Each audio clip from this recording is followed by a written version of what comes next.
weekly feed. I'm Kyle Meredith. 21 pilots. After a very amazing Forecastle 2014 set here in Louisville, Kentucky, that was fun. Fun? That was amazing. Fun. Yeah. I like all these words. Yeah. And we were kind of joking off camera, but that really does have to be a workout for you guys every night. I mean, it's. I rely on it actually. We just had like maybe a week off, and I felt my gut getting bigger because we travel so much and we play like almost every night of our lives, and I rely on that to kind of like keep me like in shape. So when we have like time off, I'm just like, now what do I do? Because we don't eat healthy. No, I was about to say, this really does give you an excuse. Yeah. You can eat whatever you want ever as long as you play that show. Right. It's our cardio. It's really our excuse for not caring what we put in our bodies. That only worked for a handful of years, but no, we're still got it. We're in for it. It's gonna come back. We just pretend it'll work forever. Yeah.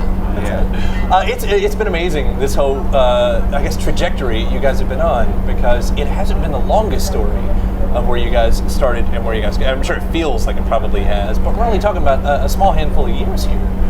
From you guys getting started to what's happening right now, and something that's happening out there that just doesn't happen to most bands, I guess. From the one bands who spend a decade in the club before it ever takes hold to. I mean, it just happens, I guess, differently for the bands who do become successful. But this seems like something special. I mean, do you feel that? Do you get that sense? There's a couple of different ways of looking at it for us. In one hand, we feel like it's pretty amazing that we've accomplished everything that we have in this amount of time. But then you alluded to it, where there's another part of it where it just feels like, it's people don't really see the amount of time we spent before anyone cared. We're definitely lucky and grateful for the success we've seen.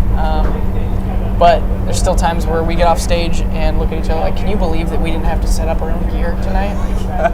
Because that's what we did all the time, I mean, you guys are music fans, though. I mean, I'm guessing you're music fans. I mean, you've probably seen the templates, of some of your heroes and what it took for them to get to point A to point B. Yeah. Well, every project, every band, every artist has a different story, a different equation in which to get to where they ultimately are. And ours is different than a lot of other people's, but there's one very consistent element to it, and it's hard work. And Josh and I really we pushed each other a lot. It's very noticeable, physically and metaphorically. Yeah. I mean, does it feel like you're?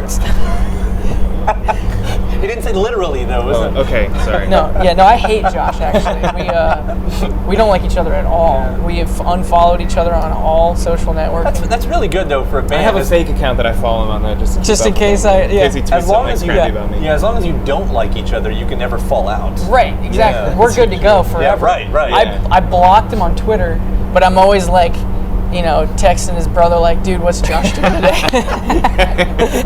He's great. He's best friends with my brother. Yeah. It's not creepy at all. No, I feel like I know what you're doing and what you're eating and stuff because your brother fills me in. Okay. But I refuse to follow you on Twitter. Yeah. That's the thing, though, with a duo, though, if you get in one fight, the band's over. No, but this way, you're already out. That's it's really beautiful. I think you might start a new trend. Yeah, I mean, he'll either, some nights he'll kick me out of the band. Yeah. Some nights I'll kick him out of the band. But we always. That's cute. It is cute because we're thinking, well, now we both can go on tour by ourselves and make twice as much money at one time because I'll play in one place, he'll play another, and at the end of the day, we'll come back together and be like, dude, I'm sorry, I tracked you. Yeah. I went on stage and there were no drums. It's not so much about the passion as you guys have found a really good business model to make the money. We're businessmen. Well, we are. We joked about before this actually started working. Yeah. Being in a band, talking to girlfriends, fathers, and stuff. What do you do with your life, son? Saying I'm in a band, didn't really sit well with some adults. Wouldn't work for sure. So we would always answer people, we're businessmen. So we businessmen on a stage. Remember on when a we came up with that? That was so funny. We were in a bathroom, at stalls, I don't know taking how a pee. Is that what we were doing? Yeah, we're just being, I feel like this is a being different not story friends, that's going to go somewhere else. being together, and somehow that idea came up that like we're not like band guys, We're businessmen. Yeah. And we even should have like you should have like a mini keyboard or a ukulele in a briefcase. Yeah, Just have, all like, of our sticks gear is at all going to be in times. briefcases. Like we had this Yeah. whole thing planned out. You got to go with the whole tie thing? Yeah. Like Yeah. suit. We tried the suit and tie for a tour, Yeah. and then we just hated it. Yeah. Like, we Well, can move around and stuff. Your upright piano is kind of like a desk, you know? Yeah, no, it is. Yeah. Like I get a lot of work done. Yeah, a lot of work. A lot of work done. A lot of work. The difference is every now and then you get Super- up on your desk. too. Super busy. Yeah. Yeah. Staying super busy. man. Super busy. Yeah. There's something that happened. I'm gonna play ages here and generations. You get up on stage and on the album and you bring out a ukulele. When I was young, when I was a teenager, that was like the worst thing you could ever do at a party. If you brought out a ukulele, you were not going to get laid. That was not going to happen. And that Ukulele. changed. Yeah, and that changed about. Like Hawaiian, like on the Ukulele. beach. You mean not laid? Like you're not going to get a lay? Yeah. Hawaiian. No, I'm talking about sex. Oh. Jeez. That wasn't going to happen. That wasn't going to happen. Somewhere around 5 or 6 years ago, that changed, and suddenly the ukulele became the thing. And now I see you up on stage, and I think of all those times Yep. Yeah. of me as a poor teenager with a uke You missed out, man. over in the corner. It's a chick magnet. So much sex. No, I found myself on tours. Like we did a tour with Fall Out Boy, and the tour was called Saving Rock and Roll, and it's very bold of them. And we were opening up the tour, and I realized I was on a tour called Saving Rock and Roll, and I'm up there on the little ukulele, just shredding it. Perfect. You know, Perfect. just really bringing the hardcore scene together. You still walked out with all the reviews. Yeah. So is that right?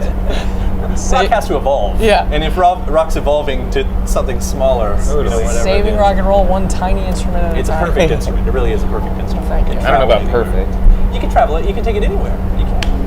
See, Josh is a See, drummer. wait. You can't hit it. Yeah. He's hit it. frustrated. It's a percussive instrument. You can't hit because it. you're How is doing it this. percussive? Because you're doing this. You're striking things. And isn't that the definition of percussion? To strike. Yes. My mom would percuss my dad all the time. We had a lot of really awkward. Do you want to lay down? You want to lay down? Yeah, I need to think about this. You want to talk about this? To go about this the way you guys have done it too, in such an indie way, that's a term that's stamped indie. Yeah. You think of indie, that's an indie band, that's a rock band, that's a lo-fi sure. band. For you guys to turn around and do what you do, you're not. I mean, okay, the genre question is always out there. You know, Yeah. it's always like, what are you?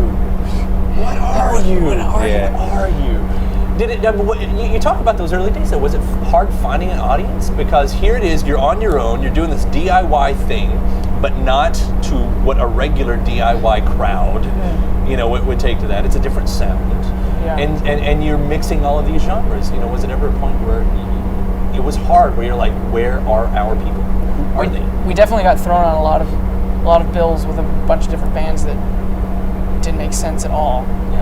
Which I think is like part. It's like kind of when we were playing in these shows with hardcore bands, or like we'd play in like basement like hip hop shows. I think that kind of like lends to a little bit of the confusion that we had, because we would draw things from any kind of like show or scene that we would play in, and so then when people ask like the genre, we're like, well, I don't know. We went and played a bunch of shows with a bunch of different people, Yeah.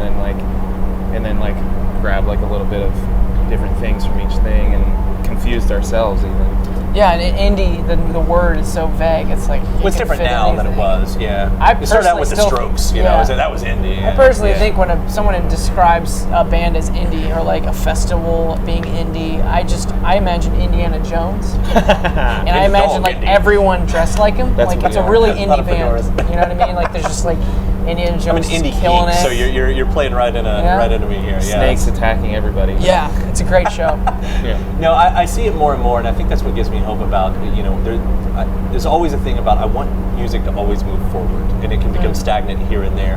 And more I see bands where it used to be, not even more than a few years ago, bands only played to genre.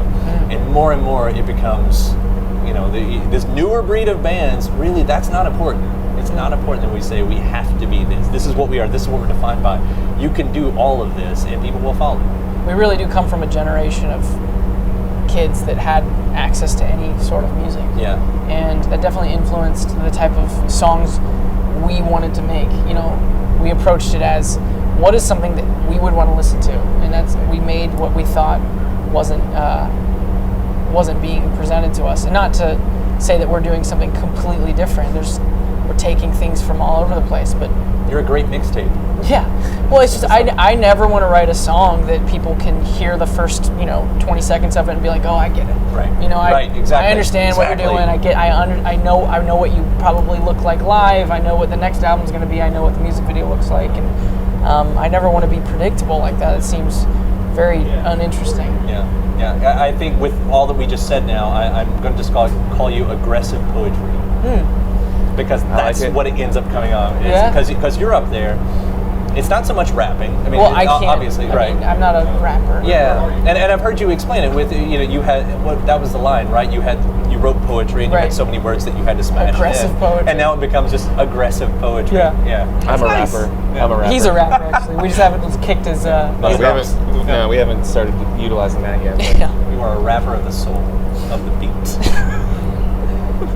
Run with that. I'm in. Yeah, I'm gonna run with it. Switching gears quickly, was it ever a point, now that you guys are coming up, it seemed like people started suddenly going, there's a religious thing happening here.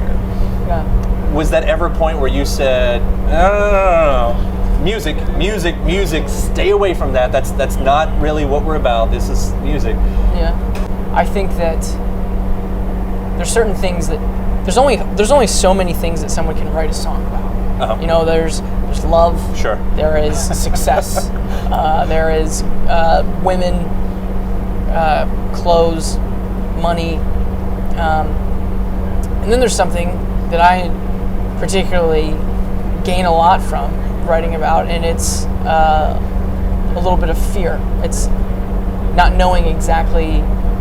I don't know the answers to some of these big questions I've asked myself. Sure. And if you think about the idea that if I were to stand up and punch you in the face right now, everyone here, including myself and Josh, would think that was wrong. But why? Why is that wrong? Okay. Like there's this idea of morality, and I wonder where it came from and why did we always have it? Did it be developed because of just conditioning? But it's hard for me to stop at the idea that there's nothing bigger than ourselves. Now, if you want to call that God or religion or whatever, I'm not in any way getting up on stage and trying to tell people it's not a sermon what to believe or anything. It's just, here are my questions I have, and honestly, they're not being answered, and I'm struggling with these things. And some people hear some of those emo, deeper lyrics and think, he must be screaming out to a god or whatever, however people interpret that. And honestly, it's just not rapping about women, and it's not singing about success, and it's not talking about thrift stores and stuff. Yeah. We're gonna get new music, I hear, somewhat kind of soon. Soon-ish. I don't want to put the pressure on you guys. I'm not asking you to put anything out, but I know it's in the works, right? Yeah. There's a new record now in the works. This is a really important record. There's the pressure. That's pressure. Because you just put yourself on this world stage, and you're like, all right. Listen to this. This is us. Yeah, we're so sweet. Yeah. No, I think the songs we're playing now were truly written not knowing if anyone ever was going to hear them. Right. And there was a sense of authenticity to it, naivety, and I wonder how someone being in the spotlight, or at least knowing someone's going to hear them, how they preserve those things. And we're working on that. And I want to get back to that place where this is just what I wanted to say and how I wanted to say it. And we're really excited for some of these ideas. Well, everyone's listening. It's really cool. We're really cool. I think you're cool. I think you're cool. Thanks. I'm really glad we had it. You guys want a group hug? You gonna end this with a group No, hug? I don't touch people. All right, we're done then. No. That's good. Bring it in, dog. Bring it in.